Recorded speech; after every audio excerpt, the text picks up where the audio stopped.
السلام عليكم ورحمة الله وبركاته.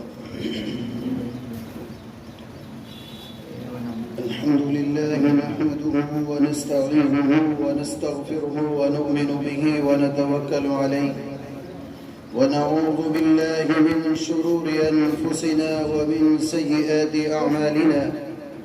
من يهده الله فلا مضل له ومن يضلله فلا هادي له. ونشهد أن لا إله إلا الله وحده لا شريك له. ونشهد أن سيدنا وسندنا وحبيبنا وشفيعنا ومولانا محمدا عبده ورسوله. أما بعد فأعوذ بالله من الشيطان الرجيم. بسم الله الرحمن الرحيم. إن الحكم إلا لله. صدق الله مولانا العلي العظيم.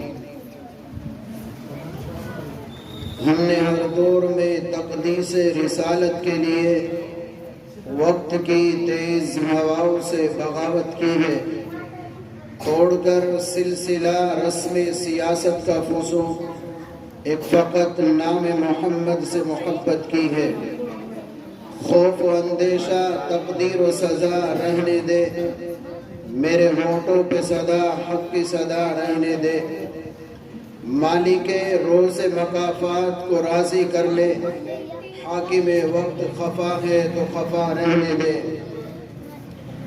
کسی کے روکے حق کا پیغام کب رکا ہے جو اب رکے گا، کسی کے روکے حق کا پیغام کب رکا ہے جو اب رکے گا۔ چراغ ایمان تو آندھیوں میں یوں جلا کیا ہے، جلا کریں گے انشاءاللہ۔ قابل صد احترام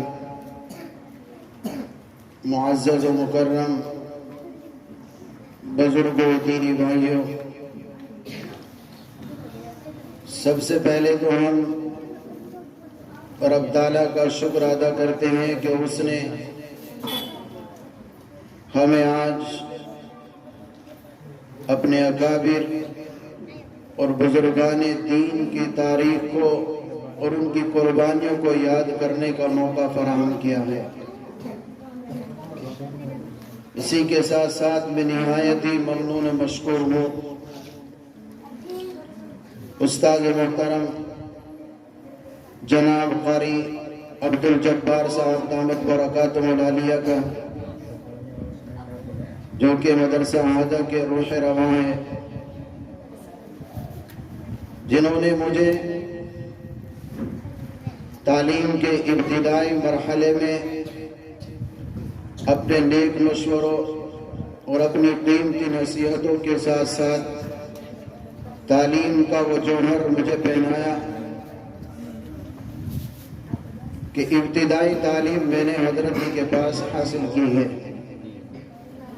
رب تعالی حضرت استاد محترم کی عمر میں برکت رحمت نازل فرمائے اور مدرسے کو بھی دین دونی رات چوگنی ترقیات سے سرفراز فرمائے۔ اسی طرح میں ممنون و مشکور ہوں مدرسہ حاضہ کے نہایت شاندار مدرس میرے رفیق محترم جناب مولانا غلام صاحب مظاہری دامت برکاتہ العالیہ کا اور دیگر اساتذہ کرام کا۔ ابھی ہم نے طلبہ و طالبات کے پروگراموں کو سماعت کیا ہے۔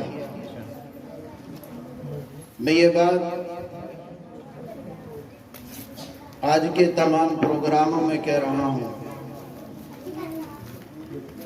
آج کے یہ نونہال اور ہمارے مستقبل کے جو تابناک سورج اور چاند ہے، ہمارے ایک بزرگ گزرے ہیں جن کا نام ہے مولانا زاہد حسن صاحب رحمۃ اللہ علیہ۔ جب وہ دارالعلوم سے فارغ ہوئے تو ان کے استاد محترم مولانا حسین احمد مدنی نور اللہ مرقدہ نے ان سے کہا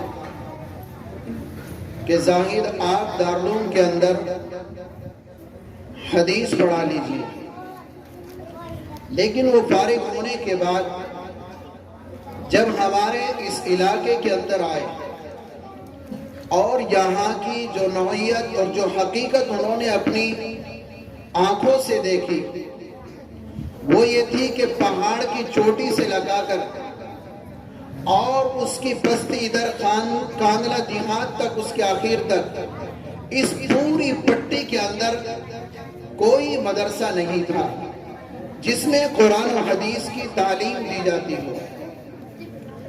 جب حضرت نے یہ منظر دیکھا تو ان کی روح تڑپ پڑی اور آنکھوں کے اندر آنسو آ گئے اور یہ کہنے لگے، اپنے استاد محترم مولانا حسین احمد مدنی کو کہا کہ مولانا آپ کو دارالعلوم کے اندر حدیث پڑھانے کے لیے بہت سارے لوگ مل جائیں گے، لیکن اگر میں اپنے علاقے کو چھوڑ کر کے دارالعلوم کے اندر حدیث پڑھانے لگ گیا تو میرے علاقے کو کوئی دوسرا زاہد حسن نہیں مل سکتا۔ یہ کہنا تھا، فوراً دارالعلوم کی چہار دیواری کو چھوڑا اور چھوڑنے کے بعد اپنے اس علاقے کے اندر آئے اور آ کر کے یہاں کی نوعیت کو دیکھا، اپنی صبح و شام کی زندگی کو قوم کے بچوں کے مستقبل کے لیے گوایا، اور کبھی سائیکل پر تو کبھی پیدل، کبھی گھوڑے کی پیٹھ پر سوار ہو کر کے، کبھی قوم کے اس پار جاتے، کبھی قوم کے اس پار جاتے، گاؤں گاؤں میں پہنچ کر کے چوہدریوں اور گاؤں کے پردانوں اور ذمہ داروں کے قدموں میں ہاتھ ڈال کر کے اور یہ کہا کہ خدا کے واسطے اپنے گاؤں کے اندر ایسا انتظام کیا جائے جہاں پر اللہ کا کلام پڑھایا جائے، جہاں پر رب تعالیٰ کی عبادت کی جائے، جہاں پر نبی کی رسالت کا اقرار کرنے والوں کو محمد کی زندگی سکھائی جائے، صحابہ کا طریقہ سکھایا جائے، اور یہ کہہ کر کے اپنی پوری زندگی قوم کے مستقبل کو سنوارنے میں لگائی۔ اور اس وقت آخر لمحے میں حضرت نے جو الفاظ کہے وہ یہ کہا، آج آپ کا دارالعلوم زکریا ہو یا خانپور کی سرزمین پر رہنے والا مدرسہ جامعہ احمد العلوم ہو یا اشرف العلوم کی شکل میں گنگوں کی ایک مائناز اور شاندار عمارت موجود ہو، یا اسی طریقے سے ٹڈولی کا مدرسہ ہو یا گڑی دولت کی مقدس سرزمین پر وہاں جامعہ بدرالعلوم کی شکل میں جامعہ بدرالعلوم موجود ہو جو آپ کے مستقبل کی آبیاری کر رہا ہے، یہ تمام کے تمام مدارس حضرت رحمت اللہ علیہ کی دین ہے۔ اور آخر میں حضرت نے یہ کہا تھا کہ اگر میری قوم کے ایک بچے نے کسی اسٹیج پر کھڑے ہو کر کے بسم اللہ بھی پڑھ دی تو میں کہوں گا اور یہ دعوے کے ساتھ پورے عالم کے لوگوں کے سامنے اعلان کر دوں گا کہ آج زاہد کی ساری محنتیں اور ساری کاوشیں قبول ہو چکی ہے، اور رب تعالیٰ نے ان کی تمام جد و جہد اور محنتوں کو اپنی بارگاہ عزتی میں شرف قبولیت دیا ہے۔ یہ حضرت کی محنت تھی۔ میرے بھائیوں، آج ہم لوگوں نے اپنی تاریخ کو بھلا ڈالا، اپنے بزرگوں کی قربانیوں کو بھلا ڈالا۔ میں نے اپنی آنکھوں سے پڑھا ہے اور میں نے مطالعہ کیا ہے، میں نے لکھا دیکھا ہے، کتاب کے اوراق پر کالے قلم سے یہ لکھا ہوا تھا کہ جس قوم نے اپنے اکابر کی تاریخ کو بھلا دیا، اپنے اکابر کی قربانیوں کو بھلا دیا، وہ قوم کبھی بھی مستقبل کے اندر ترقی نہیں کر سکتی۔ انہی میں سے آج ہم بھی ہیں۔ ہم نے اپنے اکابر کی تاریخ کو اور ان کی قربانیوں کو بھلا ڈالا، اور اسی طریقے سے آج وقت کے ظالموں نے ان کو تاریخ سے نکالنے کی نہ جانے کتنی سازشیں کر رہے ہیں۔ یاد رکھو مسلمانوں، اگر تم اس دنیا کے اندر، خاص طور پر اس وطن عزیز کے اندر اگر آپ کامیاب ہونا چاہتے ہیں، ایک دشمن کے اوپر غلبہ پانا چاہتے ہیں، تو آپ کو قرآن اور حدیث کی روشنی میں آنا پڑے گا۔ قرآن اور حدیث کی اس سائے فگن میں آنے کے بعد پھر آپ کو ملے گا کہ ہم قوم کی ترقی کے لیے کیا کر سکتے ہیں۔ یہ مدارس اسلامیہ ہے، انہی مدارس کے اندر پڑھ کر کے مولانا زاہد حسن رحمت اللہ علیہ نے قوم کے مستقبل کے لیے مدارس کے بنانے کا بیڑا اٹھایا تھا۔ انہی مدارس کی چار دیواری میں رہ کر کے شیخ الاسلام مولانا حسین احمد مدنی نے انگریزوں کے سامنے مقابلہ کیا تھا۔ اسی تاریخ انہی مدارس اسلامیہ کی چار دیواری میں اور قرآن کے آغوش میں آنے کے بعد مولانا اسماعیل شہید رحمت اللہ علیہ نے اپنی جان کو جعفری کے حوالے کر دیا۔ کیوں؟ تاکہ اس ہندوستان کے اندر قرآن کریم کو اچھے انداز کے ساتھ اور آزادی کے ساتھ پڑھایا جا سکے۔ آپ سب واقف ہے تاریخ سے، آج کے حالات سے کون نہیں واقف؟ اپنے واٹس ایپ اور فیس بک کو کھول کر کے دیکھیے، آپ کو جگہ جگہ یہ آوازیں سنائی دے گی کہ فلاں جگہ مسجد کو ختم کر دیا گیا، فلاں جگہ ایک قرآن کے پڑھنے والے کی زبان کو نکال دیا گیا، اس کی گردن کے اوپر پیر رکھ کر کے اسے ختم کر دیا گیا ہے۔ اس کا کوئی نہیں، اس کا ثبوت یہی ہے کہ ہم نے اپنے مستقبل، ہم نے اپنے ماضی کو بھلا دیا، اپنے بزرگوں کی قربانیوں کو بھلا دیا۔